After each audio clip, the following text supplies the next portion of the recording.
अस्सलाम वालेकुम नाजरीन, आप देख रहे हैं प्रोग्राम पावर पॉलिटिक्स। मैं हूं आदिल अब्बासी। आज तबीयत की नासाजी की वजह से थोड़ा शायद बात करने में दिक्कत हो, लेकिन दिन इतना इंपॉर्टेंट है, इशू इतना इंपॉर्टेंट है कि जिसकी वजह से जो है वो हालात का तज्जिया करना भी बहुत अहम है। पंजाब खैबर पख्तूनख्वा में इलेक्शन केस की समाअत करने वाला जो 9 रुकनी बेंच था वो टूट गया है। जिन 2 जजेस पर हुकूमती इत्तेहाद ने एतराज़ उठाया उन्होंने खुद को बेंच से अलग कर दिया, जबकि इख्तिलाफी नोट लिखने वाले मजीद 2 जजेस ने माजरत कर ली। सुबह 11 बजे समाअत का वक्त मुकर्रर था, फिर 12 बजे का वक्त दिया गया, मगर समाअत शुरू फिर भी नहीं हो सकी। इस दौरान एक फैसला सामने आया जिसके साथ 4 जजेस के इख्तिलाफी नोट शामिल थे।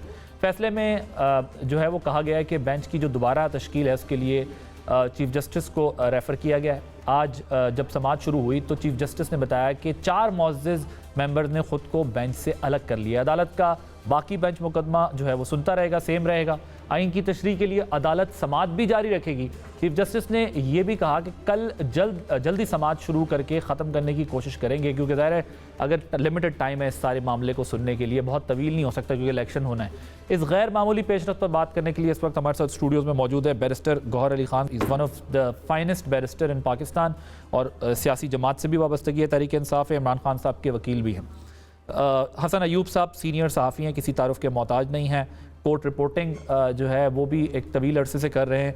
आप दोनों हजरात का ज्वाइन करने का बहुत शुक्रिया। शाखावर साहब एक्सपर्ट हैं कॉन्स्टिट्यूशन एंड लॉ, वो हमारे साथ थोड़ी देर में जो है वो मौजूद होंगे। अगर मैं बैर साहब आपकी और शाखावर साहब की इजाज़त से पहले ज़रा हसन अयूब साहब से आज जो पूरा दिन होता रहा है, जो मंजरनामा है वो ज़रा एक तो सुन लें, और फिर ये कि ये केस, ये मामला बतौर सहाफ़ी जो इतने अरसे से रिपोर्ट कर रहे हैं, कवर कर रहे हैं, उनको किस तरफ जाता दिखाई दे रहा है। फिर इसके ज़रा आइनी, कानूनी और दीगर पहलुओं पे बात करेंगे। हसन साहब, आज की कार्रवाई से क्या जो है वो हमें इशारा मिलता है कि क्या होने जा रहा है?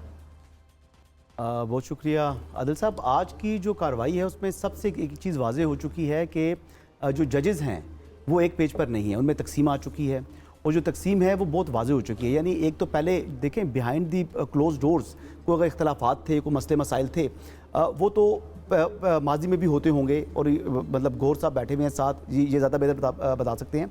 लेकिन इस मरतबा जो इख्तलाफ है बहुत वाज़ेह हो चुका है। यानी इस लाइक कि एक आपने बोर्ड है, बहुत बड़े बोर्ड के ऊपर आपने जो है वो डिस्प्ले कर दिया है कि जजेस जो हैं वो एक पेज के ऊपर नहीं है, इनमें आपस में बहुत इख्तलाफात आ चुके हैं। अच्छा, पहले तो जो अभी जो 9 मेंबर बेंच बना इस केस के हवाले से, आप इंतखाबात अज़ नोटिस केस की बात कर रहे हैं, तो पहले तो 9 मेंबर बेंच के ऊपर सवालात उठ गए। 2 जजेस को की शमूलियत पर एतराज़ हुआ और 2 जजेस की को शामिल ना करने पर एतराज़ हुआ, जिसमें जस्टिस काजी फ़ाइज़ ईसा और जस्टिस सरदार तारिक मसूद का नाम शामिल है। और जस्टिस मज़ाहिर अली अकबर नकवी और जस्टिस जाजुल हसन के हवाले से एप्लीकेशंस आ चुकी थी जो PDM और पीपल्स पार्टी की जमातों के हवाले से, तो उन्होंने इतराज़ आयद कर दिया। अगर मैं आपसे पूछूं कि आज जब सुप्रीम कोर्ट आप सुबह गए हैं तो आप ये एक्सपेक्ट कर रहे थे कि इस किस्म का कुछ हो जाएगा, कि कोई बेंच टूट जाएगा या कोई ऐसा ड्रास्टिक चेंज आएगा, या समझ रहे थे नहीं प्रोसीडिंग्स होनी है आगे, करीब जाना है काम? ये मतलब मैं I was of the view कि शायद लार्जर बेंच बन जाएगा, क्योंकि जस्टिस काजी फ़ाइज़ ईसा ने जो अपना कराची में बेंच था उससे जो है वो वहाँ पर केसेस कराची नहीं गए, और उन्होंने अपनी अवेलेबिलिटी जो है वो जाहिर कर दी, चीफ जस्टिस को बता दिया कि मैं अवेलेबल हूँ इस्लामाबाद के अंदर। सही है। इसी तरह सरदार तारिक मसूद जो हैं जस्टिस, उनकी भी हेल्थ के बारे में कह रहे थे कि उनकी सेहत जो है वो ठीक नहीं है, तो उन्होंने भी बता दिया कि जी he is fit and he is available for larger bench या फुल कोर्ट के लिए। तो फिर हुआ ये, आपके ख्याल में ये हुआ कि आज गैर रस्मी फुल कोर्ट का इजलास हुआ, जो हमारे ज़राए बता रहे हैं, जिसमें जजेस मौजूद थे, और उसमें जो है ये 9 जजेस तो थे ही थे, बाकी भी जजेस के बारे में हमारे सोर्स बता रहे हैं कि शायद जस्टिस काजी फ़ाइज़ ईसा और जस्टिस सरदार तारिक मसूद भी सुप्रीम कोर्ट में मौजूद थे, और वो वहाँ पर उस मीटिंग में शामिल थे। और अगर वो शामिल थे, तो मैं हतमी बात नहीं कर सकता क्योंकि ये गैर रस्मी था और ये बिहाइंड द क्लोज डोर्स है, ये मीटिंग हुई है, तो उसके बाद जो ये मामला सामने आया कि 4 जजेस ने अपने नोट दिए, और नोट देने के बाद उन्होंने उनको जो है वो 4 जजेस ने नोट दिए, जिनमें से 2 के नोट्स के बावजूद उनको अलग कर दिया गया बेंच से। गो के चीफ जस्टिस ने कहा कि उन्होंने खुद माजरत की है, लेकिन जो आपके पास ऑर्डर सामने मौजूद होगा उस ऑर्डर में कहीं नहीं ये लिखा कि उन्होंने रिक्यूज़ किया है या उन्होंने माजरत की है, क्योंकि वो अपना माइंड एक्सप्रेस कर चुके हैं, ऐसी बात कोई नहीं लिखी। सेकंड, ये 23 फरवरी का ऑर्डर है। ये बात क्या ये तस्वुर किया जा सकता है कि ये अदलिया के बाकी जजेस की या चीफ जस्टिस की ज़ाती अंडरस्टैंडिंग थी कि अगर वहाँ से इख्तलाफी नोट आया तो इसका मतलब वो खुद को इससे नो मैं आपको बताता हूँ। दो जजेस ने रिक्यूज किया, जस्टिस जाजुल हसन ने रिक्यूज किया और जस्टिस मज़ाहिर अली अकबर नकवी ने रिक्यूज किया। उन्होंने कहा जी कि हमारे बारे में सवालात उठ रहे हैं, हमने इस केस का, इस बेंच का हिस्सा नहीं बनना। और दो ने एडिशनल, चार ने एडिशनल नोट दिए, लेकिन दो के जो नोट्स हैं इसके बावजूद जो है उनको शामिल नहीं किया गया, उन्होंने रिक्यूज नहीं किया।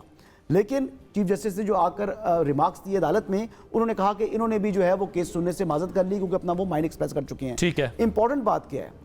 इंपॉर्टेंट बात ये है कि जो दो जजेस ने अपना एडिशनल नोट्स दिए हैं और जो बेंच का हिस्सा नहीं है, उन्होंने इस खुद नोटिस के ऊपर भी सवालात उठाए हैं अपने उस जो एडिशनल नोट्स हैं उनमें, और उसके साथ साथ उन्होंने जो चीफ जस्टिस की का जो खुद नोटिस देने का इख्तियार है इसको रेगुलेट करने की बात की। और जस्टिस शाहिया अफरीदी ने तो जो तीनों एप्लीकेशंस थी उनको ये कह के डिसमिस कर दिया कि मैटर्स ऑलरेडी पेंडिंग है before lower courts, high courts में, रिस्पेक्टिव प्रोविंशियल हाई कोर्ट्स में। और जो ऑर्डर है इस पर डेट पढ़ लें, आज की तारीख भी है, ये 23 फरवरी का ऑर्डर है। अच्छा, और बेसिकली चूंकि इसमें बहुत मराइल, टेक्निकल मराइल बाकी थे, इसलिए सुप्रीम कोर्ट उनका ये ख्याल है कि इस केस के अंदर अभी पोजीशन में नहीं है कि इसको मुकम्मल तरीके से सुन सके। Is that what you are saying?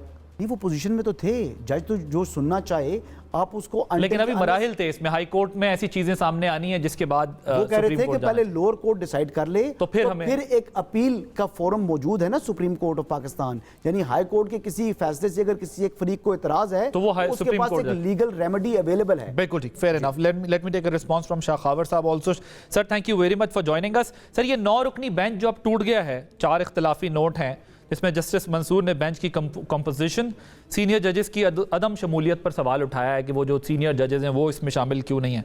Justice Mandokhail ने तो ये कहा है कि ये सो मोटो बनता ही नहीं था। जस्टिस याया अफरीदी साहब ने कहा कि लाहौर हाई कोर्ट में मामला पेंडिंग है, जो भी हम डिस्कस भी कर रहे थे कि हाई कोर्ट्स के अंदर ये इसलिए से सुनना कबल अज़ वक्त होगा।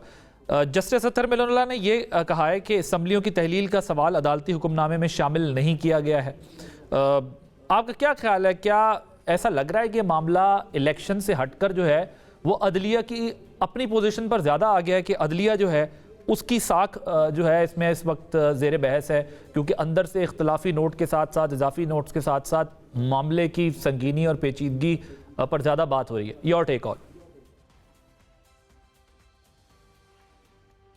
देखिए, बात यह है कि अगर आप रूटीन में देखें तो जो सुपीरियर जुडिशरी है, हाई कोर्ट्स हैं या सुप्रीम कोर्ट्स हैं, उसमें ये ज़रूरी नहीं होता कि एक बेंच है, चाहे वो जितने रुकनी मेंबर्स बेंच है, उनमें तमाम की जो है वो यकसानियत हो फैसले में। उसमें इसमें कोई ये अजीब बात नहीं है कि उसमें इख्तलाफी नोट भी आते रहते हैं, उसमें जजेस इख्तलाफ भी करते हैं, और उसमें फिर मेजॉरिटी से जो है वो बेंचेस फैसला करते हैं, और जो उस फैसले को नहीं मानते उनके इख्तलाफी नोट भी होते हैं, और वो भी जुडिशल रिकॉर्ड का हिस्सा होते हैं। ये तो बिल्कुल अपनी जगह पे है। लेकिन इस केस के हवाले से जब से ये सुओ मोटो लिया गया है, ये उस दिन से तनाज़ात का शिकार हो गया है। उसमें चूँकि ये बैटर इस तरह का है कि जिसमें जो 2 मेजर कंपोनेंट्स हैं, स्टेक होल्डर्स हैं, एक रूलिंग पार्टी है जो कोलिशन पार्टी गवर्नमेंट है, और दूसरी तरफ PTI है, और उनके साथ जो अपोजिशन के और लोग हैं, उनके अपने अपने पॉइंट ऑफ व्यू हैं, और वो अपने अपने एंगल से इसको देख रहे हैं। तो अब जब ये पहला 9 रुकनी बेंच तश्कील दिया गया था, तो उससे पहले ही 2 मोअज़्ज़ज़ जज साहिबान के ख़िलाफ़ एतराज़ात आ गए थे। पाकिस्तान बार कौंसिल ने भी उठाए थे, और दूसरे हुकूमती जो है वो है इत्तेहाद ने भी उठाए थे। आज एक अजीब बात ये हुई कि आज 11:30 बजे जब ये समाअत के लिए मुकर्रर था, तो उसमें तकरीबन 2 घंटे की ताख़ीर से पहले हम देख रहे थे कि 9 जजेस की जो सीटें थीं वो तैयार थीं, और उसके बाद फिर अचानक 4 सीटें जो हैं वो पीछे कर ली गई, और फिर एक चीफ जस्टिस की क़यादत में 5 रुकनी बेंच जो है वो असेंबल हुआ, और उन्होंने फिर वो जो ऑर्डर किया आपके सामने है। फिर चीफ जस्टिस साहब ने फरमाया कि जो हमारे 4 जजेस थे वो अपने आप को डिसएसोसिएट कर चुके हैं इस बेंच से, और वो नया बेंच मैं सर जरा आपकी मौजूदगी से फायदा उठाते हुए जो है वो आज ये हसन अयूब साहब हमारे साथ मौजूद हैं, कोर्ट रिपोर्टिंग काफ़ी अर्से से करते हैं, सीनियर जर्नलिस्ट हैं। इनका ये कहना है कि ये जो 2 जजेस हैं जिनके एडिशनल नोट्स हैं इसके अंदर, ये इनकी विल नहीं थी इस केस से अलहदा होने की, जो अपेरेंटली हमें लग रहा है, या जिस तरह उनको हटा दिया गया है, वो खुद हटे होंगे, हटाया गया होगा, क्या हुआ होगा? What is your understanding about the subject? अच्छा, ये मैं अभी वैसे हसन अयूब को सुन रहा था। हसन अयूब जो है रिपोर्टिंग करते हैं और बड़ी जिम्मेदाराना रिपोर्टिंग करते हैं। मेरी इस बारे में मेरा इल्म इतना ज़्यादा नहीं है, ना मेरी इन्फॉर्मेशन है। मैं तो चूँकि जब ये 5 रुकनी बेंच असेंबल हुआ और उस पर चीफ जस्टिस साहब ने जो उस वक्त हुक्मनामा पढ़ा, तो उसकी बेसिस के ऊपर मैं ये कह रहा हूँ कि उनके मुताबिक 4 जजेस जो हैं उन्होंने अपने आप को इस समात से अलहदा कर लिया। अब मुझे इसकी डिटेल पता नहीं है कि उनमें से 2 जो जिनके इजाफी नोट्स भी आए हुए हैं, क्या उनको उनकी मर्ज़ी से जो है वो डिसएसोसिएट किया गया या नया बेंच की कंपोजिशन की गई जिसमें उनको हटाया गया, तो ये फिर एक अलग बहस शुरू हो जाएगी। ठीक है, तो इसके बारे में मैं समझता हूँ कि हसन अयूब शायद ज़्यादा इन्फॉर्म्ड हों, इसके बारे में मुझे कोई इतनी ज़्यादा इल्म नहीं है। ठीक, राइट, फेयर इनफ। मैं इस पर मजीद भी बात करें ज़रा बैरिस्टर गौर खान साहब से। आप इमरान खान साहब के वकील की हैसियत से जो आज पेशरफ्त हुई है, उसको कैसे देखते हैं? ये आप लोगों को अपने हक में दिखाई देती है, खिलाफ जाती दिखाई देती है, किस तरह, how do you take it? देखिए, जो सुप्रीम कोर्ट के रूल्स है उसके मुताबिक तो बेंच बनाना चीफ जस्टिस का सवाबदीद है। वो जिन जजेस साहिबान को चाहे उनको बना सकते हैं। इंडिया में एक रूल ज़रूर मौजूद है कि अगर इनकी तशरीह का कोई केस बनता है उसमें मिनिमम 5 जज शामिल होंगे और चीफ जस्टिस खुद करता है। उसमें जजेस ये नहीं कर सकते कि मैं रिक्यूज़ करूँ, बिकॉज उनको कहा जाता है कि ये एक कॉन्स्टिट्यूशनल क्वेश्चन है आपके सामने। हमारे यहाँ रूल्स में कोई ऐसा नहीं लिखा हुआ और ये जज की सवाबदीद है। अगर कोई ऐसा बेंच बने और वो आम लोगों पे मुश्तमिल हो, आम लोगों का केस जज साहिबान के पास आ जाए, तो या उनके साथ रिश्ता हो, ये जज साहिबान ने पहले उनके ख़िलाफ़ कोई केसेस दिए हों, उसमें से जज साहिबान ख़ुद अपने आप को रिक्यूज़ करते कि मेरा इसमें बायस है, पहले से मैं कुछ कर चुका हूँ। कॉन्स्टिट्यूशनल इशू में ऐसा नहीं होता। मैं समझता हूँ आज बदकिस्मती का दिन था कि ऐसे जज साहिबान पे उन्होंने एतराज़ उठाए और जज साहिबान को अपने आप को रिक्यूज़ करना पड़ा। जो 2 जज साहिबान, उसमें से एक जज साहब वो है जिन्होंने वो भी फैसला दिया था जो नो कॉन्फिडेंस के वक्त मौजूद है, एजाजुल हसन साहब। उस वक्त यही हुकूमत, यही लोग यही कह रहे थे कि जी ये नज़रिया ज़रूरत दफन हो गया और ये बहुत बेहतरीन फ़ैसला आ गया। अब जो बाकी 2 जज साहिबान हैं उन्होंने किया, देखिए जज साहिबान जब बेंच पे बैठते हैं तो ये बोर्ड ऑफ डायरेक्टर्स की तरह एक्शन नहीं करते, न ये कोई क्लब के मेंबर्स की तरह। सर, ये जो मैं एक और पॉइंट भी इसके अंदर एक नुक्ता इसमें है कि जो फारूक नाइक साहब ने एतराज़ किया था कि ये दोनों जजेस, ऑनरेबल जजेस, अपना माइंड दे चुके हैं उनकी पर्सनल कंडक्ट पे या उनके पास्ट पे नहीं, बल्कि इस पर्टिकुलर केस को बुनियाद बनाकर उनका ये ख्याल था कि ये अपना माइंड दे चुके हैं, इसलिए उनको जो है वो ये एक पहले भी इस किस्म का हुआ था। यूसुफ रज़ा गिलानी साहब के दौर में हमने भी ये पॉइंट उठाया था कि जब आसिफ सईद कोसा साहब ने एक नोट लिख कर के उसको भेजा था कि मैं आपको शो काज देता हूँ, इस पॉइंट पे क्यों ना हम आपको शो काज दे दे और कंटेम्प्ट में होल्ड कर ले, तो उस पर हमने उठाया था और सुप्रीम कोर्ट ये फैसला दे चुकी है कि ये जो इनिशियल नोट जज पुट करता है चीफ जस्टिस को कि उस पर 100 मोटो ले ले, या इनिशियल पुट में अपना ये एक इनिशियल उसका इनपुट होता है, इट डजंट मीन कि एंड ऑफ द डे उसका नतीजा क्या होगा। देखिए इस केस में जिस तरह मैंने कहा, किसी लोगों का आम इंटरेस्ट इन्वॉल्व नहीं है कि पीटीआई और गवर्नमेंट एट स्टेक है और इसलिए उनके इंटरेस्ट है। ये सिर्फ इन्हें कॉन्स्टिट्यूशनल इशू वो यही है कि क्या अगर असम्बली डिज़ोल्व हो जाए तो इलेक्शन 90 डेज़ में मस्ट नहीं होने, और अगर मस्ट होने इलेक्शन तो ये डेट किसने देना है? आइन कहता है कि जी ये डेट देना है गवर्नर साहब ने, गवर्नर नहीं देता है तो लॉ में भी प्रोवाइड इलेक्शन एक्ट में कि सदर दे दे। आइन का भी यही तकाजा है कि हर इलेक्शन को करना ये इलेक्शन कमीशन की जिम्मेदारी है। तो क्या वक्यूम क्रिएट किया जा सकता है ऐसे हालात में? लिहाजा मेरा ये ख्याल है कि इनके सारे बहाने ख़त्म हो गए। उम्मीद है इंशाअल्लाह ताला कल आवाम को कोई अच्छी खबर मिलेगी इस बार। अदालत अपने तौर पे भी, मैं प्रियम्प्ट कर रहा हूँ इसको, कि खुद से अभी इंतखाब की तारीख का ऐलान कर सकती है। इलेक्शन कमीशन की मजबूरियां और मसाइल देख के लगता नहीं है कल का सूरत तुलू होगा तो वो कह देंगे जी हम इलेक्शन कराने जा रहे हैं। शायद आदिल अब्बासी साहब, हम ऐसी सम टाइम जो है ना, we are in the nation in the habit of forgetting everything. मियाँ साहब से पूछ ले, शहबाज शरीफ साहब से पूछे कि जब सदारती इलेक्शन हो रहे थे तो आप लोग सुप्रीम कोर्ट गए, सुप्रीम कोर्ट से सोमोटो में आपने डेट चेंज करवा लिया कि इलेक्शन की डेट ये नहीं होनी चाहिए। ममनून साहब के जो इलेक्शन हो रहे थे वो पहले कर ले क्योंकि मैंने उम्रे पे जाना है, और सुप्रीम कोर्ट ने इंटरवीन किया था। तो यस, सुप्रीम कोर्ट डेट दे सकती, क्यों नहीं दे सकती? सुप्रीम कोर्ट ये जरूर कह सकती है लाइटर नोट, लेकिन इस वक्त उम्र की भी कोई दरख्वास्त नहीं है। ये कह रहे हैं कि डेट आप नहीं दे सकते। सुप्रीम कोर्ट ने खुद उसकी डेट के कहा था कि यस ये कर सकते हैं। अब आपकी जैसे भी है, ये जज साहिबान बड़े लॉ और पैरामीटर्स में रहते हैं। शाह खावर साहब, ये जो गौहर साहब बात कर रहे हैं, आप इत्तेफाक करते हैं इस बात से कि ये मुमकिन है कि कल तक जो है वो मामला किसी करवट बैठ जाए? जी बिल्कुल, जैसा कि आज चीफ जस्टिस साहब ने अंदिया दिया था जब वो असेंबल हुए, तो उन्होंने यही कहा कि हम इसको ज़्यादा प्रोलॉन्ग नहीं करेंगे, आज से स्टार्ट ले रहे हैं और कल उनकी कोशिश है कि इसको हम फाइनल कर दें और इस पर कोई ऑर्डर पास कर दें। एक बात मैं आपको भाई साहब ज़रा एक बड़ी इंपॉर्टेंट बताऊंगा, जो कंपोजिशन ऑफ बेंचेस होती है, इस पर कोई शक नहीं है कि चीफ जस्टिस ऑफ पाकिस्तान का प्रीरोगेटिव है, लेकिन मेरा ये हमेशा से व्यू पॉइंट रहा है कि जब जहाँ पे इतने इम्पॉर्टेंट आइनी और कानूनी क्वेश्चंस इन्वॉल्व हों और उसकी इंटरप्रिटेशन का इशू हो, तो उस पर एक फुल कोर्ट्स तश्कील दे दी चाहिए। ये मामला जो है ये शुरू हुआ है आर्टिकल 63A से। जब उसकी इंटरप्रिटेशन की बात हुई तो उस पर एक 5 रुकनी बेंच बना और उसमें फिर वो 3-2 की मेजॉरिटी से वो जजमेंट आई, जिसमें ऑनरेबल सुप्रीम कोर्ट ने मेजॉरिटी ये होल्ड किया कि जो डिफेक्ट करेगा अपने पार्लिमानी पार्टी के डिसीजन को वोट ऑफ नो कॉन्फिडेंस या कॉन्फिडेंस की सूरत में, तो वो न सिर्फ उसका वोट काउंट नहीं होगा बल्कि वो नाअहल भी होगा। और उस पर जो 2 मुअज़्ज़ज़ जज साहिबान जिन्होंने डिसेंट किया था, उन्होंने अपनी पूरी एक डिसेंटिंग जजमेंट दी है। उन्होंने कहा कि it will amount to rewriting of the constitution. उस वक्त भी आपको याद होगा कि Pakistan bar council, supreme court bar association ने भी ये मुतालबा किया था कि इस पर फुल कोर्ट तश्कील दी जाए, क्योंकि ये एक बहुत इंपॉर्टेंट आइनी इशू है। इसी तरह जो चीफ जस्टिस साहब को सिर्फ जो है वो सुवो मोटो की जो इख्तियार देने का जो बेंच बना था, उस पर भी ये गूंज थी कि ये तमाम जजेस को ऑन बोर्ड लिया जाए, उन पे मुश्तमिल एक बेंच तश्कील दिया जाए ताकि एक कलेक्टिव विजडम सामने आ जाए। उस केस की अभी तक जो है वो अपील टेकअप नहीं हो रही है। अभी कल जो भी फैसला होगा उसकी एक वजह जिसका हवाला आप दे रहे हैं, मैं कह रहा हूं जिसका हवाला आप दे रहे हैं समझ नहीं आई मुझे।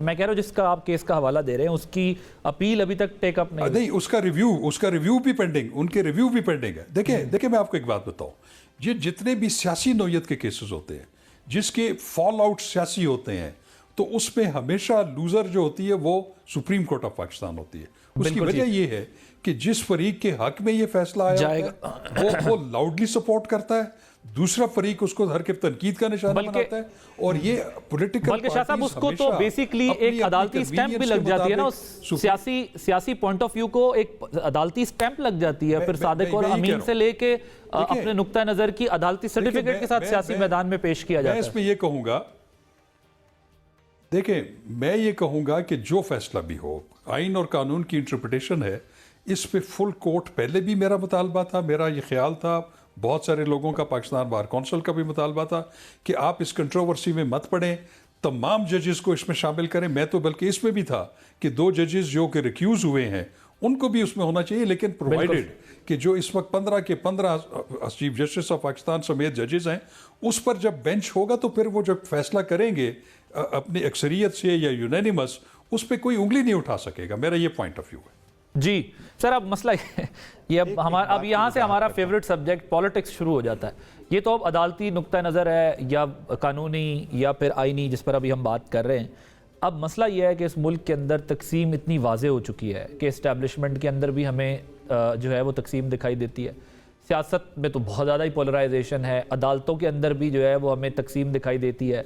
हमें हर शोबा है ज़िंदगी के अंदर, सहाफ़त के अंदर, हर जगह नज़र आती है। और अब सुप्रीम कोर्ट ऑफ पाकिस्तान एक ऐसा फोरम है जहाँ पर सबका एतमाद इस बात पे कि अगर हम तमाम लड़ पड़े, फंस जाएं, कोई रिलीफ चाहिए हो, तो सुप्रीम कोर्ट ऑफ पाकिस्तान तक एक हद है जहाँ जाकर आपको रिलीफ मिल सकता है। लेकिन अगर इस किस्म के फैसलों से चाहे वो एक फरीक राज़ी होगा, एक नाराज़, which is part of our system, तो कितना कोई एतमाद रह जाएगा इदारों के ऊपर मजीद। हसन अयूब साहब, अगर अदालत कल किसी नतीजा, you wanted to add point? Yes, मैं सिर्फ एक पॉइंट ऐड करना चाह रहा था, वो ये देखें, सब्जेक्ट मैटर ज़रूर सियासी होता है, लेकिन सुप्रीम कोर्ट सियासी मसाइल के लिए, सियासी क्वेश्चंस के लिए वो आइन के ज़ुमरे में देख लेती है। No vote of no confidence या दूसरे आगे थे। जहाँ तक शाह खावर साहब ने फरमाया कि जी नहीं, फुल कोर्ट होना चाहिए, मैं आपको बताऊँ गुज़श्ता 25 साल से आपको मिसाल नहीं मिलती कभी भी फुल कोर्ट बनाओ।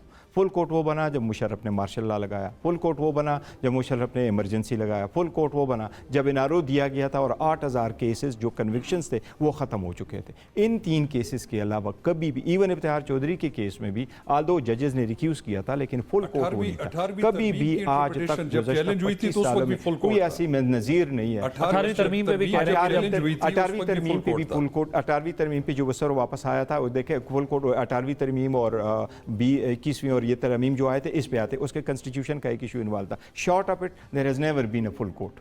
ओके, लेकिन मुझे समझ नहीं आ रही कि अगर मैं एग्जांपल दे रहा हूं कि अगर कॉन्स्टिट्यूशनल आपने तशरीह करनी है, आइन की तशरीह करनी है और उसमें अगर फुल कोर्ट बने तो उसमें हर्ज क्या है? क्या जो जजेस बाकी हैं वो कॉम्पिटेंट नहीं है? ये सवाल तो नहीं है ना। अच्छा, जो मेन क्वेश्चन ये है कि ये जो सुप्रीम कोर्ट ऑफ पाकिस्तान ने सो मोटो लिया है, ये बुनियादी मकसद ये है कि आइन कहता है कि 90 रोज़ के अंदर इंतखाबात हों।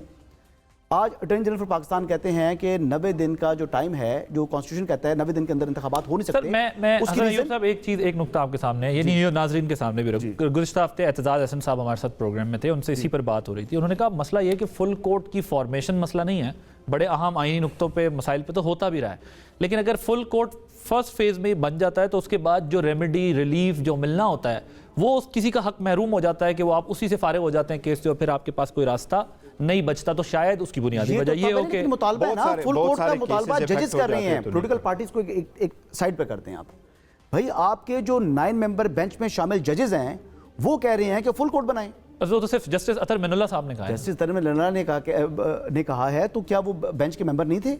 इसके अलावा जो दीगर जमातें हैं वो कह रही हैं कि जी आपकी 4 जमातें कह रही हैं कि आप इसमें फुल कोर्ट बनाएं और 2 दिन की समाअत होनी है, बाकी कोई केसेस सफ़र भी नहीं होने। और वैसे भी जब ये 9 मेंबर बेंच बैठ रहा था तो बाकी जितने केसेस थे वो डीलिस्ट हो गए थे। अब मेन क्वेश्चन जो मैं आपसे बात करना चाह रहा हूँ कि सो मोटो लिया गया, आप मेरे मेन क्वेश्चन पे जरा पहले आ जाएं अपने के बाद जवाब की सूरत में कि क्या आपको लगता है कि जो अगर अदालत इसको कंक्लूड करती है जल्दी कल कंक्लूड तो क्या इंतखाबात हो जाएंगे?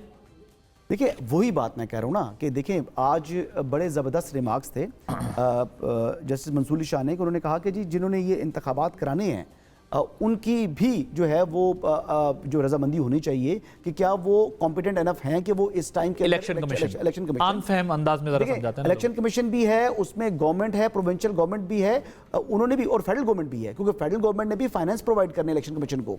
इलेक्शन कमीशन के पास तो इस टाइम टोटल 5 बिलियन रुपीज़ हैं और आपको इलेक्शन के इनेकाद के लिए 60 बिलियन रुपीज़ रिक्वायर्ड हैं। जब पैसे ही नहीं है, जब आपने 170 बिलियन जो है वो कमिट किया हुआ है कि आपने इकट्ठा करना है, आईएमएफ को बोल रहे हैं कि एडिशनल आपको इतने पैसे इकट्ठे करने हैं, तो इसमें अगर 60 बिलियन आप निकाल देंगे तो ये इंतखाबात किस तरह हो सकेंगे, और इंतखाबात हो सकेंगे तो फिर आईएमएफ का प्रोग्राम किस तरह कंप्लीट होगा? इस किस्म के सवालात मौजूद हैं। लेकिन मैं जो मेन बात करना चाह रहा हूँ वो ये करना चाह रहा हूँ कि ये जो आज खुद नोटिस हुआ है ये 90 दिन के अंदर इंतखाबात कराने के हवाले से आदिल साहब हुआ था। अटॉर्नी जनरल कहते हैं कि आज 46th डे है असेंबली की रेजोल्यूशन से, कोई 13 जैन को हुई थी। तो उस तरह जो 90 दिन पूरे होते हैं कौन सी तारीख को? 13 अप्रैल को। तो अगर 52 डेज मिनिमम रिक्वायर्ड है कि आपने इलेक्शन प्रोग्राम के तहत 52 दिन रिक्वायर्ड है इलेक्शन कमीशन और गवर्नमेंट को इंतखाबात को कराने में, तो अगर आज डेट अनाउंस हो तो 90 दिन से 8 दिन ऊपर जाएंगे। तो टेक्निकली भी ये अब उस डोमेन से निकल चुकी है बात। दस्तक दी आईने पाकिस्तान ने, तो उससे आगे चला गया, रिमार्क्स दिए कि हमारे दरवाजे पर आईने पाकिस्तान खड़ा है, तो आईने पाकिस्तान जिस पर्पस के लिए खड़ा था 90 दिन में इलेक्शन कराने के लिए, वो मकसद तो फोर्थ हो चुका है। लेटर इन स्पिरिट में नहीं हो रहा, वो नहीं हो सकता।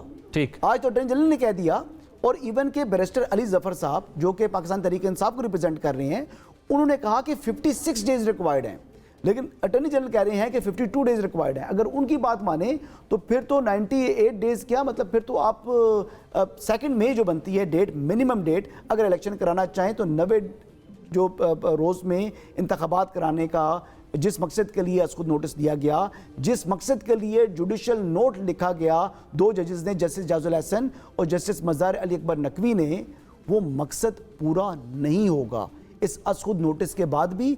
और एप्लीकेशंस जो कि स्पीकर्स जो है जो मुतलका रेलिवेंट प्रोविंसेस के जो स्पीकर्स हैं उनकी एप्लीकेशंस भी अगर एंटरटेन कर भी दें तब भी 90 रोज़ के अंदर इलेक्शन नहीं होंगे। ठीक, एक ब्रेक लेते हैं। ब्रेक के बाद जरा अपने पैनलिस्ट से पूछेंगे कि क्या वाकई कोई नतीजा जल्दी भी आ जाए तो भी इलेक्शन नहीं होंगे। After this break.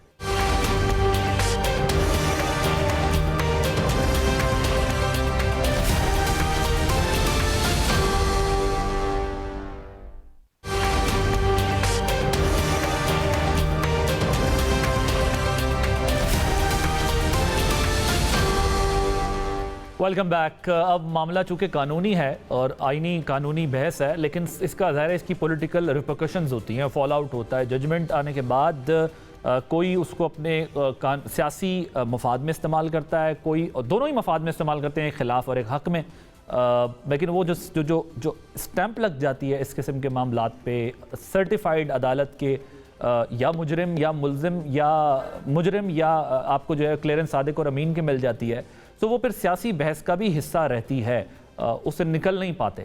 लेकिन ज़ाहिर अदालत के सामने कानूनी नुक्ता नज़र होता है, उन्होंने उस एतबार से चीज़ों को देखना होता है। ज़रा आपको सुनवाते हैं कि दो बातें हैं, एक बिलावल भुट्टो साहब ने की, एक मरियम नवाज साहिबा ने की है।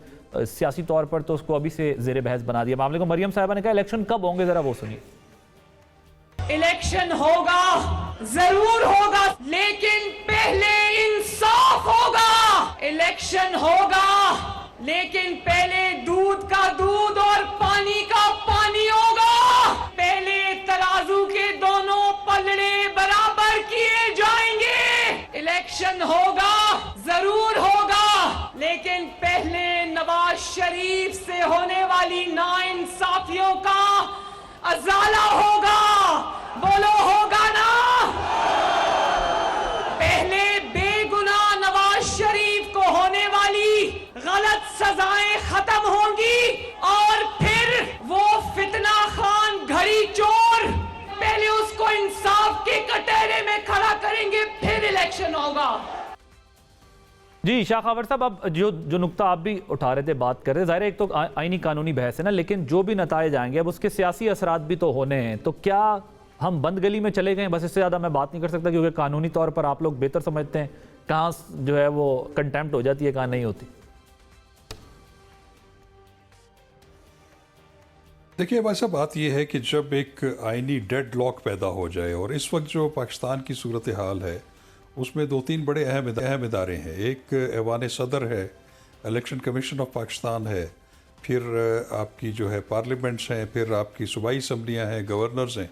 अब जो सूबाई असम्बलियाँ तहलील होने के बाद आइन का तो तकाजा बहरहाल ये है कि उसकी तहलील के 90 दिन के अंदर अंदर गवर्नर ने जो है वो इलेक्शन की तारीख देनी है, और उसके मुताबिक फिर इलेक्शन कमीशन ने उस पर इलेक्शन शेड्यूल देना है और उसको पाया तकमील तक पहुंचाना है।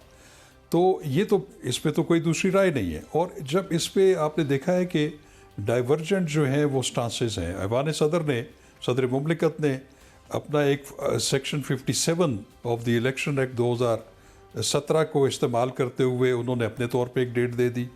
हालांकि मैं समझता हूँ कि वो भी तशरीह नहीं है सेक्शन 57 की सही मानों में, उसकी लेटर एंड स्पिरिट के मुताबिक। इसी तरह गवर्नर जो हैं, गवर्नर पंजाब ये कहते हैं कि चूँकि असम्बली की तहलील की मैंने मंजूरी नहीं दी, तो लिहाजा आइन के मुताबिक मैं इलेक्शन डेट देने का पाबंद नहीं हूँ। KPK की सूरत हाल और है, चूँकि वहाँ पे जो वज़ीर आला ने सिफारिश की थी असम्बली की तहलील की गवर्नर को, गवर्नर ने उसको जो है वो कनकर कर दिया। वहाँ पे तो और दूसरी कोई राय नहीं है कि ये गवर्नर जो है उन्होंने तारीख देनी है। अब ये जो suo motu supreme court of Pakistan ने लिया है, ये इन्हीं क्वेश्चंस को एड्रेस करने के लिए लिया है। और जब इस तरह का डेड लॉक क्रिएट हो जाए, जब जो स्टेक होल्डर्स हैं, जो इदारे हैं, वो किसी पे मुत्तफिक ना हो, तो फिर आइन की तशरीह तो फिर सुप्रीम कोर्ट ऑफ पाकिस्तान को ही करनी पड़ती है। तो लिहाजा ये मामला वहाँ चला गया जी, फॉल आउट्स होते हैं। जैसे अभी आप जी गो ऑफ कोर्स करना तो उन्होंने ही है, लेकिन मैं फिर ये कहता हूँ कि जब ये सियासी नोयत के मामलात सुप्रीम कोर्ट में जाते हैं, तो फिर जो है वो उसमें एक फरीक जो है वो एक तरफ होता है, दूसरा दूसरी तरफ होता है, और अदलिया जो है वो मुतनाज़ा हो जाती है। ठीक, अब ये मसला देखिए ना, जस्टिस मंदोखेल साहब ने इस मसले की निशानदेही पहले ही दिन की थी कि ये मामलात पार्लियामेंट में हल करने के, वहाँ क्यों नहीं करते, वहाँ डेडलॉक है। आप इलेक्शन कमीशन ने भी आपको बुलाया था, वहाँ क्या आपकी अंडरस्टैंडिंग है? वाकई उनको टेक्निकल इश्यूज आ रहे हैं इस मसले में, या फिर जिस तरह अपोजिशन एक एतराज़ उठा रही है कि ये विलफुल एफर्ट है, इलेक्शन कराना ही नहीं चाहते क्योंकि हुकूमत ऐसा नहीं चाहती है, ये इतनी पार्टियों का इत्तेहाद ऐसा नहीं चाहता। What is your understanding? देखिए, इलेक्शन कमीशन ने मेरे से बिल्कुल राय तलब की थी, और मैंने अपना इंडिपेंडेंट एक व्यू दिया था इन तमाम आइनी और कानूनी चीज़ों को सामने रखते हुए। उसमें मैंने एक बात और भी की थी, वो ये थी कि जो सदर मुमलिकत ने section 57 of the election act की पावर्स अस्यूम की हैं, वो बेसिकली जो जनरल इलेक्शन होते हैं कौमी और सूबाई असम्बली के, उस सूरत में कि जब असम्बलियाँ अपनी मुद्दत कंप्लीट कर रही होती हैं तो उस पर फिर केयर टेकर गवर्नमेंट्स बनती हैं, तो फिर सदर मुमलिकत इलेक्शन कमीशन की मशावरत से इलेक्शंस का ऐलान करता है डेट का, वो सूबाई असम्बलियों में भी और कौमी असम्बली में भी। लेकिन उसके साथ साथ एक आर्टिकल 101 है आईन पाकिस्तान का, वो एक सदर मुमलिकत को एक इख्तियार देता है कि वो गवर्नर्स को वक्तन फ़वक्तन ऐसी डायरेक्शंस दे सकते हैं उन चीज़ों के बारे में जो कि गवर्नर के आइनी इख्तियारात से मुतल्लिक हैं, और अगर उसमें कोई इबहाम हो या कोई एक्सीजेंसी की सूरत हो तो फिर सदर जो है वो उनको गाइड करते हैं। तो सदर गाइड तो कर सकते हैं 101 के तहत गवर्नर को, तो लेकिन क्या वो सदर तारीख मुमलिकत जो है वज़ीर आज़म की एडवाइस के बगैर ऐसा कर सकते हैं? वो नहीं मुकर्रर कर सकते, नहीं कर सकते। इसका मतलब यह है कि प्राइम मिनिस्टर की एडवाइस ये भी के बात बगैर है सदर कि मुमलिकत वज़ीर का ये आज़म की इख्तियार एडवाइस के भी एक्सरसाइज वो नहीं पाबंद होता। है। राइट। जी मैं ये कह रहा हूँ कि ये इस वक्त जो एक अदम एतमाद है इदारों का आपस में, कि आज तक प्रेसिडेंट और प्राइम मिनिस्टर की कभी मुलाकात नहीं हुई, उन्होंने कभी किसी चीज़ के ऊपर आपस में जो है वो कभी मुशावरत ही नहीं की। तो वो मैं ये कहता हूँ कि ये जो पोलराइजेशन हुई है इदारों के दरमियान, जब ये होगी और कोई आइनी जो एक तकाजा है उसका हल नहीं निकल रहा, तो फिर तो finally supreme court of Pakistan is the final arbiter, उन्होंने ही फिर आइन और कानून के मुताबिक फैसला करना। पर वो एक के हक में और एक के खिलाफ जाएगा। सर अगर आइन में कोई अभाम हो, नॉर्मल सर्कमस्टांसेस में अगर कोई अभाम हो, तो फिर वजीर आजम के मशवरे से सदर जो है वो सुप्रीम कोर्ट से एडवाइजरी जुरिस्डिक्शन उसकी इन्वोक करके उनसे फिर वो रहनुमाई हासिल कर सकती है। लेकिन ऐसी कोई सूरत यहाँ पे अनफॉर्चुनेटली वो रूट नहीं लिया गया। बैरिस्टर गौहर साहब, मरियम साहबा कह रही हैं कि इलेक्शन तो अब जब होंगे जब लेवल प्लेइंग फील्ड होगी, जब नवाज शरीफ साहब आएंगे, जब उनके भी केसेस जो पॉलिटिकली मोटिवेटेड थे ख़त्म होंगे, अब इलेक्शन तब होगा। वो अपना माइंड बता दिया उन्होंने कि इलेक्शन कोई नहीं हो रहा, और अब ज़ाहिर है अदालत के सामने भी एक मामला ऐसा है जिस सियासी नौइयत का भी है। एक मुश्किल हालात में अदालत ने ज़ाहिर है इस मसले को टेकअप किया है, लेकिन अब तो उसके नताइज भी सियासी असरात से आप दूर नहीं रख सकते। तो फिर चाहे नतीजा एक के हक में है दूसरे के हक में, वो तो कह रही है इलेक्शन नहीं होंगे, सियासी जवाब भी दे दें क्योंकि आपकी जरा जहाँ तक वो कहती है, जहाँ तक वो ये कहती है कि इंसाफ होना चाहिए, तराजू बराबर होने चाहिए, पहले इंसाफ और उसके बाद इलेक्शन हो, तो मैं उसको कहूँ ये वाहिद बेटी है इस मुल्क में और ये वाहिद पर्सन है शायद पूरी दुनिया में कि जहाँ से जो साइल है वो ख़ुद नहीं आ रहा, उसकी अपीलें डिसमिस हो चुकी हैं, वो वहाँ बाहर जा चुका है, वो अपने जो एफिडेविट दे चुका था उसका भाई, उसकी भी खिलाफ वर्जी हो चुकी है, वो आ नहीं रहा।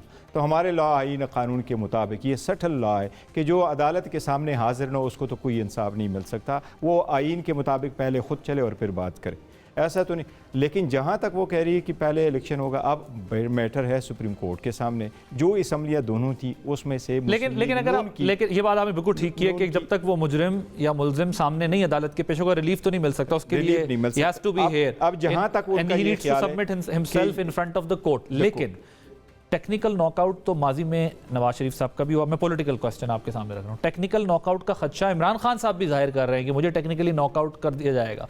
तो जब टेक्निकली नॉकआउट एक बंदा हुआ है तो वो दूसरे के लिए भी ख्वाहिश रखता है कि वो भी टेक्निकली नॉकआउट हो जाए, फिर अदालती अहकामात या आइन और कानून के मुताबिक चलते रहेंगे। मेरा ख्याल है कि इमरान खान साहब का कोई ऐसा केस इस वक्त पेंडिंग नहीं है जिसमें से ये टेक्निकली नॉकआउट कर ले। जो इसको ज़्यादातर जिक्र होता है तोशाखाना का, उसमें इंशाल्लाह ताला वो टेक्निकली नॉकआउट नहीं होंगे, उसमें हरगिज़ ही नहीं होंगे। उसका केस इन्होंने देखा नहीं, क्योंकि नवाज शरीफ के केस में और इमरान खान के केस में बहुत बड़ा फ़र्क है। मियाँ साहब के वकला भी आखिरी वक्त तक बड़े पुरएतमाद थे कि ऐसा कुछ नहीं होने लगा, बल्कि मियाँ साहब को जिस वक्त मेंटेनेबिलिटी की बात की गई कि सुप्रीम कोर्ट में आप इस मेंटेनेबिलिटी को चैलेंज कर दें, तो उन्होंने कहा नहीं जी मेरे पास तो सारे सबूत हैं और मैं जो है वो नहीं पेश किए। दुरुस्त बात है, ये बात दुरुस्त है, लेकिन उनको भी ये एतमाद था कि अदालत से ये फैसला, अदालत से हमारे यहाँ फैसला आ जाता है, एतमाद इंसान का दरा रह जाता है। बिलावल साहब ने क्या कहा, जरा वो भी सुनिएगा। लड़काना का वजीर आजम हो तो फांसी पे चढ़ सकते, मगर एक जमान पाक का भी वजीर आजम है, उसको टांग में तकलीफ हो, एक हफ्ता अदालत इंतजार करे जनाब के आप पहुंचे। ऐसे नहीं हो सकता, दोगला ने तो नहीं चलेगा और ना ही हम बर्दाश्त करें। नैब का कानून जुडिशरी पे लागू हो, चाहे वो जज पे बैठे हो या नहीं। सर ये तो सियासी जवाबात तो इसके देने पड़ेंगे। मेरा ख्याल है बिलावल साहब ने आईन भी नहीं पढ़ा होगा या शायद उसके लीगल एडवाइज़र ने उनको बताया भी नहीं होगा ये किस पहले आया था। इवन जो एहतसाब एक्ट था वो बेनज़ीर के दौर में ही आया था, लगारी साहब लेके आए थे पहले, मुशर्रफ साहब ने तो सिर्फ उनको कन्वर्ट करके सर बट वो तो टेक्निकल नॉकआउट की बात करें ना, वो ये कह रहे हैं जजेस साहिबान भी उसमें वो टेक्निकल नॉकआउट की बात करें, एक के लिए एक स्टैंडर्ड दूसरे के लिए दूसरा स्टैंडर्ड तो नहीं होगा। वो ये मैं कह रहा हूँ कि ये सुप्रीम कोर्ट ने देखा हुआ जजेस के लिए स्टैंडर्ड मौजूद है, इससे ज़्यादा स्ट्रिक्ट स्टैंडर्ड मौजूद है और कॉन्स्टिट्यूशन में पहले से मौजूद है। इफ्तिखार मोहम्मद चौधरी ने जब अपने दौर में आया तो उसने एक काम ये ज़रूर अच्छा किया था कि जहाँ से जो भी आपको मिले इन कॉन्फिडेंस आप उसको सुप्रीम जुडिशल काउंसिल भेजे, उस जज के खिलाफ कार्रवाई करेगी। अब ये हमेशा से ये कहता है कि कार्रवाई होनी चाहिए, जज अब होने चाहिए, इनको खुल के सामना चाहिए किस जज पे आपको कौन सा इतराज़ है, वो कौन सा जज है जो करप्ट है। देखिए इस मुल्क में थोड़े से ही जजेस है और मरियम साहबा ने तो अपने जलसों में जो है वो देखिए, मैं तो कहता हूँ मरियम के साथ ये इंसाफ ज़रूर होना चाहिए कि एक नोटिस उसके पास जाए और जो अल्फाज आपने अदा किए, हमारे ये प्रॉब्लम है कि एक मरतबा हुकअप हो जाए और आप कहें आपकी अपील अलाउ हो गई है, द फर्स्ट थिंग उनका ये आ जाता है कि जी ये जुडिशरी बुरी है।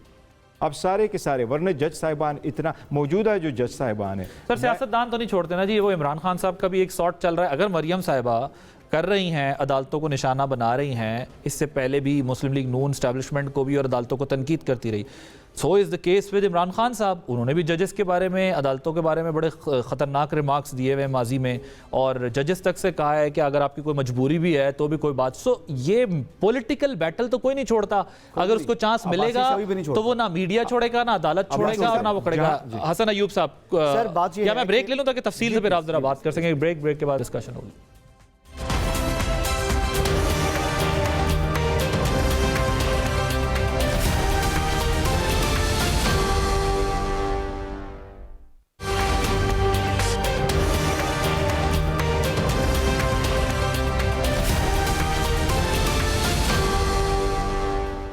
Welcome back. टाइम ज़रा हमारे पास अब कम है। वे फॉरवर्ड क्या है, सियासी असरात भी आप सुन रहे हैं, टेक्निकल बेस पे उड़ाने की भी बात। वो कहते हैं, बिलावल साहब भी ये कह रहे हैं, वो कह रहे हैं एक के लिए अलग स्टैंडर्ड दूसरे के लिए अलग नहीं होगा। वे फॉरवर्ड के आगे कैसे बढ़ेंगे? देखिए वे फॉरवर्ड तो अब मुझे तो नहीं समझ आ रही, क्योंकि जितना वो मैस बन चुका है, एक तो अदलिया में तकसीम है और फिर सियासी जमातों का डिस्ट्रस्ट आ गया अदलिया के ऊपर। अब ये बड़ा एक कॉम्प्लिकेटेड इशू बन चुका है। अब कल कह रहे हैं कि हम समात मुकम्मल करेंगे, कल नहीं तो परसों हो जाएगी। अगर परसों भी मतलब एक मिनट के लिए जूम कर लें कि वो कहते हैं जी कि हम करते हैं, तो इलेक्शन कमीशन को अगर सुप्रीम कोर्ट कहती है कि आप डेट दें और वो डेट ना दें तो क्या कंटेम्प्ट में बुलाएंगे? कॉन्स्टिट्यूशनल बॉडी है। और अगर गवर्नर को कहती है सुप्रीम कोर्ट कि आप डेट दो और वो भी नहीं, अगर वो डेट अनाउंस करता कोई भी गवर्नर, तो फिर क्या करेंगे? कंटेम्प्ट होगा, कंटेम्प्ट उनको भी नहीं हो सकती। तो फिर इस वक्त एक तमाशा बन जाएगा। हमें देखना चाहिए, हमारी अदलिया को, इन तमाम लोगों को बैठ कर देखना चाहिए कि हम क्या कर रहे हैं और किस सिमत में बढ़ रहे हैं। यानी हमारी लेकिन स्पीकर के बारे में भी हम सुनते थे ना जी, स्पीकर को भी इम्यूनिटी होती है। लेकिन जब स्पीकर ने फैसला दिया वोट ऑफ नो कॉन्फिडेंस पे, तो उसके बाद अदालत ने इंटरवीन किया, अपने इस्तेहकाक का इस्तेमाल करते हुए बताया कि कानून यहाँ पार्लियामान से ऊपर है। ऐसा नहीं हो सकता कि आप आर्टिकल 5 लगा के नल एंड वाइड करार दे दिया, लेकिन क्या उस स्पीकर के खिलाफ कोई कार्रवाई हुई है? ओके, अब बात ये है कि कह रहे हैं कि अगर कोई एक्शन नहीं करता, फैसला तो हो सकता है लेकिन उसके खिलाफ कोई कार्रवाई नहीं, कोई उसको बताए, इस्तिस्ना है ना, आर्टिकल 248 इस्तिस्ना देता है। अगर मैं उसको, अगर सुप्रीम कोर्ट ने ऑर्डर कर लिया कि यस 90 डेज में ही होने हैं और ये इस तारीख को होने हैं, अगर ये भी ऑर्डर फरमाया कि जी इलेक्शन कमीशन ने करने, जो इसका भी नाम करते हैं, आईन में ये लिखा हुआ है कि हर इदारे ने इलेक्शन कमीशन का भी हेल्प करना है और हर इदारे ने सुप्रीम कोर्ट का अमल करना है। फिर फौज, रेंजर, पुलिस, एक बात, लोकल बॉडीज के इलेक्शंस के हवाले से इस्लामाबाद हाई कोर्ट ने कहा था कि आप अगले रोज पोलिंग कराएं। वो आज तक पोलिंग हुई है? गौर भाई बताएं जरा। नहीं, वो आईसीए में चला गया, आईसीए में वो चला गया, मगर वो यही कहना चाह रहे हैं कि डिसीजन आ गया। मगर हसन कह रहे हैं कि मुकर्ररा वक्त पे ये नहीं हो सके, एक ना एक दिन तो इलेक्शन होना ही है। शाह खबर साहब, आपके ख्याल में इलेक्शन कमीशन पे बाइंडिंग होगी वो जजमेंट? हम एक प्रिज्यूम कर रहे हैं, अगर ऐसी कोई चीज हो जाती तो क्या होगा इस सूरत में? और इलेक्शन कमीशन को कोई कंटेम्प्ट तो हो नहीं सकती, तो क्या होगा? देखिए, बाइंडिंग तो होगी। जब सुप्रीम कोर्ट ऑफ पाकिस्तान एक अगर फैसला दे दे तो वो हर एग्जीक्यूटिव और जुडिशियल अथॉरिटीज़ के लिए बाइंडिंग है। लेकिन एक चीज़ मैं आपको बताऊं कि अगर फ़र्ज़ करें कल ही अगर सुप्रीम कोर्ट ऐलान करती है कि जी ये जब से ये असम्बली तहलील हुई है उसके 30 दिन के अंदर अंदर इलेक्शन कमीशन डेट मुकर्रर कर दे, तो प्रैक्टिकली वो इलेक्शंस जो है वो हो नहीं सकेंगे। उन्होंने 90 डेज से फिर भी बियॉन्ड जाना है, मैं आपको ये बता दूं, क्योंकि जो इलेक्शन के इंतजामात हैं, कहीं पे 52 डेज का जिक्र है, कहीं पे 57 डेज का जिक्र है, ठीक। वो भी एडहेयर टू होना है। लेकिन मैं इसमें एक बात कहूँगा कि एक पॉइंट जो मैं समझता हूँ जो हल तलब था इसमें, जो कि जस्टिस अतर मदनुल्लाह साहब ने उठाया था, जिसको जस्टिस मंसूर अली शाह ने भी किया था, कि ये जो वज़ीर आज़म का इख्तियार है, असम्बलियाँ रिजॉल्व करने का, वज़ीर आला का जो इख्तियार है, उसकी भी आइनी जो है हैसियत देखनी चाहिए कि वो किस हालात में कर सकते एक्सरसाइज हैं कि हुआ, नहीं कर सकते। और ठीक। उसकी भी कॉन्स्टिट्यूशनल हैसियत को प्रोग्राम का वक्त खत्म हो गया। मैं बहुत तो मैं शुक्रगुजार समझता हूँ हूँ कि वो भी शाह खाबर साहब का, बैरिस्टर गौर साहब आपका, हसन अयूब साहब आपका। आपने प्रोग्राम देखा, आदिल अब्बासी को इजाज़त दीजिए। अल्लाह हाफ़िज़।